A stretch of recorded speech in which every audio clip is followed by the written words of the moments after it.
Hello students, मैं doctor Renuka Verma अपने channel botany ज्ञान में आपका वेलकम करती हूं। आज जो टॉपिक हम पढ़ने जा रहे हैं वो है बायो जियोकेमिकल साइकिल्स। ये जो टॉपिक है ये आरपीएससी असिस्टेंट प्रोफेसर बॉटनी के पेपर फर्स्ट यूनिट 9 का एक टॉपिक है, साथ ही साथ बीएससी और एमएससी का भी टॉपिक है। और इसमें जो है आपके सिलेबस में 4 साइकिल्स हैं जिन्हें हम 4 अलग अलग लेक्चर्स में देखने वाले हैं। तो आज के लेक्चर में हम देखेंगे नाइट्रोजन साइकिल की किस तरीके से नाइट्रोजन जो है उसकी साइकिलिंग अर्थ के ऊपर होती है। तो इस साइकिल को देखने से पहले अगर आप मेरे चैनल पर नए हैं तो प्लीज मेरे चैनल को सब्सक्राइब कर दीजिए और बेल बटन दबाकर नोटिफिकेशन स्टार्ट करना ना भूलें। और अगर आपको लगता है कि मेरे वीडियोस हेल्पफुल हैं तो इन्हें लाइक एंड शेयर जरूर करें। और दूसरी बात ये मैं आपसे कहना चाहूंगी कि अगर आप वीडियो के रिगार्डिंग या कंटेंट के रिगार्डिंग कोई भी बात कहना चाहते हैं तो उसे जरूर मुझे कमेंट करके बताएं, ताकि मुझे पता चले कि आप मेरे वीडियो से कितना फायदा उठा रहे हैं या आपको मेरे कंटेंट से सेटिस्फेक्शन है या नहीं। तो स्टार्ट करते हैं आज का टॉपिक। पहले हम देखेंगे कि बायो जियोकेमिकल साइकिल्स क्या होते हैं। इकोलॉजी और अर्थ साइंस में अगर हम बात करें तो बायो जियोकेमिकल साइकिल्स जो है एक तरीके का केमिकल सब्सटेंसेस का पाथवे है जो कि जो बायोटिक और अबायोटिक कंपोनेंट हैं उनसे गुजरकर जब केमिकल कंपोनेंट्स वापस नेचर में आ जाते हैं तो उसे हम बायो जियोकेमिकल साइकिल्स कहते हैं। ये बायोजियोकेमिकल साइकिल्स जो हैं कौन कौन से केमिकल कंटेंट्स के हो सकते हैं। ये केमिकल एलिमेंट्स हैं calcium, carbon, hydrogen, mercury, nitrogen, oxygen, phosphorus, selenium, iron और सल्फर। मॉलिक्यूलर साइकिल की बात करें तो वो होता है water and silica cycle. Macroscopic cycles की बात करें तो वो साइकिल होते हैं rock cycle, human induced cycle जो कि सिंथेटिक कंपाउंड्स के लिए होते हैं, जैसे कि पॉलीक्लोरिनेटेड बाइफिनाइल्स यानी कि पीसीबीज। ये जो है सिंथेटिक साइकिल होता है जो कि ह्यूमन इंड्यूस्ड साइकिल होता है। ठीक है, कुछ साइकिल्स ऐसे भी होते हैं जिनमें रिजर्वियर्स होते हैं जहां पर सब्सटेंस जो है कुछ टाइम तक स्टोर होकर के रहते हैं और वहां पर काफी टाइम तक रहते हैं। तो ऐसे साइकिल्स के अंदर रिजर्वोयर होना बहुत ही जरूरी है जिनमें कि वो केमिकल सब्सटेंस स्टोर होगा। हम बात कर रहे हैं आज नाइट्रोजन साइकिल की। तो नाइट्रोजन जो है हम सभी जानते हैं लाइफ के लिए बहुत ही एक एसेंशियल कंपोनेंट है। क्यों? क्योंकि हमारे जो न्यूक्लिक एसिड है या प्रोटीन जो है उनकी केमिकल स्ट्रक्चर का एक इंपॉर्टेंट पार्ट नाइट्रोजन भी होता है। इसीलिए नाइट्रोजन हम सभी की लाइफ के लिए बहुत ही जरूरी है। अब नाइट्रोजन जो है बहुत सारी फॉर्म में पाया जाता है और इसकी जो साइक्लिंग है वो वेराइटी जो है बैक्टीरिया के द्वारा होती है। बैक्टीरिया अलग अलग फॉर्म्स के अंदर इसको मॉडिफाई करता है, ट्रांसफॉर्म करता है। नाइट्रोजन जो है एटमॉस्फेयर में बहुत ज्यादा है, लेकिन फिर भी उस एटमॉस्फेरिक नाइट्रोजन का यूज जो है प्लांट्स नहीं कर सकते। उन्हें नाइट्रोजन की इजी फॉर्म नाइट्रेट और नाइट्राइट की जरूरत होती है। तो इसीलिए ये जो एटमॉस्फेरिक नाइट्रोजन है इसे बैक्टीरियाज या माइक्रो ऑर्गेनिज्म जो हैं वो इजी फॉर्म में कन्वर्ट करते हैं, तभी प्लांट्स जो हैं इसको यूज कर सकते हैं। हिस्टोरिकली और बायोलॉजिकली अवेलेबल फॉर्म जो है वो है नाइट्राइट एंड अमोनिया। ठीक है, यहाँ ये जो है बहुत ही लिमिटेड फॉर्म में पाया जाता है। इसीलिए करंट एंथ्रोपोजेनिक प्रोसेसेस वो होती हैं जो ह्यूमन जनरेटेड प्रोसेसेस होती हैं। जैसे कि हम फर्टिलाइजर का प्रोडक्शन करते हैं, उसे सॉइल के अंदर मिलाते हैं तो उससे भी जो है नाइट्रेट की अमाउंट जो है वो सॉइल के अंदर बढ़ जाती है। ठीक है, इससे लिविंग ऑर्गेनिज्म को जो फॉर्म चाहिए नाइट्रोजन की वो इजीली अवेलेबल हो जाती है। नाइट्रोजन की साइक्लिंग जो है वो मैनी फॉर्म में होती है और एक कॉम्प्लेक्स प्रोसेस है। ठीक है, जिसमें कई तरह के बैक्टीरिया जो हैं या माइक्रो ऑर्गेनिज्म जो हैं वो पार्ट लेते हैं।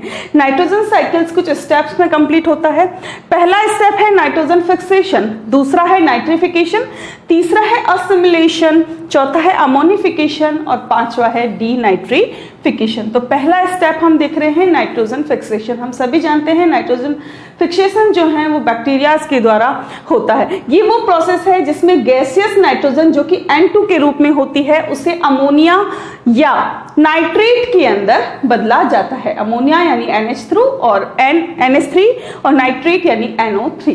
तो जब जो एटमॉस्फेरिक नाइट्रोजन है उसे अमोनिया या नाइट्रेट के रूप में बदला जाता है, तो उसे हम क्या कहते हैं, उसे हम नाइट्रोजन फिक्सेशन कहते हैं। हम सभी जानते हैं कि नाइट्रोजन की जो गैसियस फॉर्म है N2, ये एक स्टेबल फॉर्म होती है, ठीक है, और इसके बीच में जो बॉन्ड्स बने हुए होते हैं, दो नाइट्रोजन एटम के बीच में जो बॉन्ड्स बने होते हैं, उनको तोड़ने के लिए बहुत ज्यादा एनर्जी की जरूरत होती है। नाइट्रोजन जो है वो या तो सीधे ही नाइट्रेट के अंदर कन्वर्ट हो सकती है, जिससे कि बहुत मात्रा में हीट और प्रेशर जो है वो रिलीज होता है और एनर्जी भी रिलीज होती है। ऐसी प्रोसेस कौन कौन सी होती हैं? Combustion, volcanic action, lightning discharge और इंडस्ट्रियल मीन्स। इसके द्वारा जो है नाइट्रोजन गैस सीधे ही नाइट्रेट के अंदर कन्वर्ट हो जाती है। एक बायोलॉजिकल अवेलेबल बहुत सारे ऐसे माइक्रो ऑर्गेनिज्म हैं जो कि नेचुरली या बायोलॉजिकल प्रोसेस के द्वारा नाइट्रोजन को नाइट्रेट या अमोनिया के अंदर बदलते हैं। अब इस प्रोसेस को कौन करता है? तो ये जो प्रोसेस है उसे कुछ ग्रुप ऑफ बैक्टीरिया या फिर साइनोबैक्टीरिया करते हैं। ये नाइट्रोजनेज एंजाइम की हेल्प से जो नाइट्रोजन मॉलिक्यूलर नाइट्रोजन हैं उनके बीच के बॉन्ड को तोड़ देते हैं और नाइट्रोजन को हाइड्रोजन से कंबाइन कर देते हैं, ठीक है। अब लेकिन ये जो नाइट्रोजनेज एंजाइम है इसके फंक्शन की भी एक विशेष कंडीशन होती है कि नाइट्रोजनेज तभी फंक्शनल होता है जब वहां पर ऑक्सीजन नहीं होती, यानी कि एनारोबियल जो कंडीशंस होती है उसी में नाइट्रोजनेज वर्क करता है। अब यहां से ये जरूरी है कि अगर हमें इस प्रोसेस को करना है तो वहां पर ऑक्सीजन बिल्कुल भी नहीं होनी चाहिए। तो कुछ बैक्टीरिया जो हैं वो ऐसी जगह पर रहते हैं जहां पर ऑक्सीजन नहीं होती, सॉइल की लेयर्स के अंदर रहते हैं, स्लाइम में रहते हैं, कुछ प्लांट्स की रूट्स में रहते हैं जहां पर ऑक्सीजन बिल्कुल नहीं होती, ठीक है। अब बहुत सारे सॉइल ड्वेलिंग बैक्टीरियाज हैं जो इस प्रोसेस में भाग लेते हैं, जिसमें से सबसे ज्यादा नाम लिया जाता है राइजोबियम का, जो कि एक ऐसा बैक्टीरिया है जो लेग्यूम प्लांट्स की रूट नोड्यूल्स के अंदर रहता है और वहां पर ये जो है नाइट्रोजन फिक्सेशन करता है। पाया ये जो अदर वुडी प्लांट्स हैं उनकी रूट्स में भी पाया जाता है, लेकिन ज्यादातर जो है इसकी स्टडी लेग्यूम की रूट नोड्यूल के अंदर हुई है। इसके अलावा एक्वेटिक फिलामेंटस साइनोबैक्टीरियाज जो हैं वो उनके अंदर एक स्पेसिफिक ऑर्गन पाया जाता है जिसे हम हेटेरोसिस्ट कहते हैं, और ये हेटेरोसिस्ट जो है वहां से ऑक्सीजन को एक्सक्लूड करने में हेल्प करता है। दूसरी प्रोसेस है नाइट्रिफिकेशन, हिंदी में नाइट्रीकरण। नाइट्रिफिकेशन जो है 2 स्टेप की प्रोसेस है जिसमें अमोनिया NH3 जो है वो नाइट्रेट के अंदर कन्वर्ट होता है, ठीक है। सबसे पहले जो सॉइल बैक्टीरिया है नाइट्रोसोमोनास और नाइट्रोकोकस, ये क्या करते हैं, अमोनिया को Na2 फॉर्म के अंदर कन्वर्ट करते हैं। उसके बाद दूसरा एक और बैक्टीरिया है जो है नाइट्रोबैक्टर, ये NO2 को नाइट्रेट के अंदर कन्वर्ट करता है। तो 2 स्टेप, पहले स्टेप में काम करेंगे नाइट्रोसोमोनास और नाइट्रोकोकस, दूसरे स्टेप में काम करेगा नाइट्रोबैक्टर बैक्टीरिया। ये बैक्टीरिया जो हैं इन प्रोसेस के द्वारा जो एनर्जी रिलीज होती है उस एनर्जी का यूज अपनी प्रोसेसेस को पूरा करने में करते हैं। तीसरा स्टेप है असिमिलेशन या सम्मिलन। असिमिलेशन वो प्रोसेस है जिसमें प्लांट और एनिमल जो हैं वो अमोनिया और नाइट्रेट को, जो नाइट्रोजन फिक्सेशन और नाइट्रिफिकेशन से जो नाइट्रेट या अमोनिया मिला है उसको अपने अंदर इनकॉर्पोरेट करते हैं। प्लांट्स जो है नाइट्रोजन की इन फॉर्म्स को रूट्स के थ्रू पिकअप करते हैं, ठीक है, टेकअप करते हैं या पिकअप करते हैं, और इसके बाद ये जो है जो प्लांट्स के प्रोटीन और न्यूक्लिक एसिड है उसमें ये नाइट्रोजन जो है वो इनकॉर्पोरेट हो जाती है। एनिमल्स जब इन प्लांट को खाते हैं तो ये जो है प्लांट के टिश्यू से जो नाइट्रोजन है वो एनिमल्स या फिर ह्यूमंस के पास पहुंचती है, ठीक है। नेक्स्ट स्टेप है अमोनिफिकेशन या अमोनीकरण। असिमिलेशन जब हो जाता है तो वहां पर लार्ज क्वांटिटीज के अंदर ऑर्गेनिक नाइट्रोजन का फॉर्मेशन होता है जो कि प्रोटीन, अमीनो एसिड और न्यूक्लिक एसिड के अंदर होती है। अमोनिफिकेशन में क्या होता है, जो ऑर्गेनिक नाइट्रोजन है उसको वापस अमोनिया में कन्वर्ट किया जाता है। देखिए अभी तक हमने जो देखा उसमें हमने क्या देखा कि जो N2 है वो अमोनिया और नाइट्रेट के अंदर कन्वर्ट होती है, और उसके बाद उस नाइट्रेट को प्लांट यूज करते हैं, ठीक है। और फिर उसके बाद ये नाइट्रेट वापस जो है अब अमोनिया में कन्वर्ट होगी अमोनिफिकेशन प्रोसेस के द्वारा। इस प्रोसेस के अंदर जो अमोनिया बन रही है वो वापस जो है एनवायरमेंट में चली जाती है और या तो नाइट्रिफिकेशन के लिए या असिमिलेशन के लिए फिर से जो है जो ऑर्गेनिज्म है उनको मिलती है या उनके लिए अवेलेबल हो जाती है। नेक्स्ट स्टेप आता है डीनाइट्रिफिकेशन। ये जो प्रोसेस है इसमें जो नाइट्रेट है उसका रिडक्शन करके उसे वापस गैसियस नाइट्रोजन में या एटमॉस्फेरिक नाइट्रोजन के फॉर्म में लाया जाता है और इससे करने में जो बैक्टीरिया हेल्प करते हैं वो होते हैं एनएरोबिक बैक्टीरिया। ये प्रोसेस जो है सिर्फ वहां होती है जहां या तो ऑक्सीजन बिल्कुल भी ना हो या बहुत ही कम ऑक्सीजन वहां पर प्रेजेंट हो, जैसे कि बहुत ही नीचे डीप सॉइल के अंदर वाटर टेबल के आसपास जो है ये प्रोसेस होती है। तो हम ये कह सकते हैं कि ऐसे एरियाज जैसे कि वेटलैंड वो ऐसे वैल्यूएबल प्लेस होते हैं जहां पर डीनाइट्रिफिकेशन प्रोसेस बहुत ही इजीली हो सकती है, क्योंकि वहां पर जो है इस प्रोसेस के द्वारा नाइट्रोजन लेवल को रिड्यूस किया जाता है। देखिए इस स्टेप से हम थोड़ा सा इसको आसानी से समझ सकते हैं। देखिए यहां पर जो नाइट्रीफाइंग प्रोकैरियोट्स हैं उन्होंने अमोनिया को नाइट्राइट और नाइट्रेट के अंदर कन्वर्ट किया, ठीक है। अब ये या तो यहां से सीधा एटमॉस्फेरिक नाइट्रोजन के रूप में चली जाती है या फिर देखिए क्या प्रोसेस होती है, नाइट्रोजन फिक्सिंग प्रोकैरियोट जो है वो नाइट्रोजन को पहले अमोनिया में बदलते हैं, अमोनिया से नाइट्राइट में बदलते हैं, नाइट्रेट से नाइट्रेट में बदलते हैं, उसे प्लांट रूट जो है वो कंज्यूम करती है और वो प्रोसेस आगे चलती है। तो इस तरीके से जो साइक्लिंग है वो चलती रहती है कि सबसे पहले जो नाइट्रोजन है जो गैस के रूप में है N2 गैस के रूप में, उसे बैक्टीरिया तोड़ता है, उसे जो है हाइड्रोजन के साथ जोड़ के NH3 यानी कि अमोनिया के फॉर्म में लेके आता है। उसके बाद अमोनिया जो है NH3 जो है पहले नाइट्राइट में बदलती है, फिर नाइट्राइट से नाइट्रेट में बदलती है। अगले स्टेप में प्लांट्स उसे जो है अपटेक करते हैं, उसे इनटेक करते हैं और जो अदर ऑर्गेनिज्म हैं, अदर ट्रॉफिक लेवल जो हैं वो इस नाइट्रोजन का यूज करते हैं।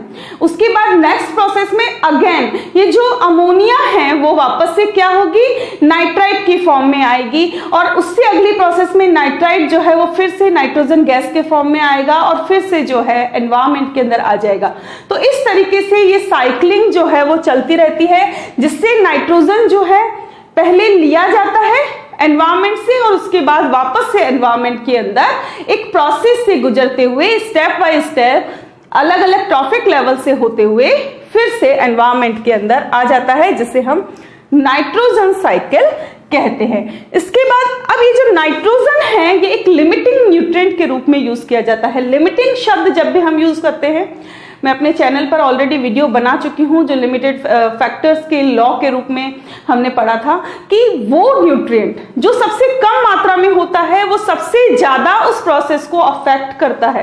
तो जो नाइट्रोजन है ये भी लिमिटिंग न्यूट्रिएंट के रूप में पाया जाता है। नेचुरल इकोसिस्टम में बहुत सारी प्रोसेसेस होती है जैसे कि प्राइमरी प्रोडक्शन, डीकंपोजिशन, इन सभी में जो नाइट्रोजन है वो लिमिटिंग सोर्स के रूप में या लिमिटिंग न्यूट्रिएंट के रूप में होता है। अदर वर्ड्स में कहें तो नाइट्रोजन जो है वो एक लिमिटिंग न्यूट्रिएंट है जिसकी शॉर्टेस्ट सप्लाई से भी जो ऑर्गेनिज्म की ग्रोथ और पॉपुलेशन है वो अफेक्ट होती है। हम ये कैसे जान सकते हैं कि नाइट्रोजन जो है वो एक लिमिटिंग न्यूट्रिएंट है।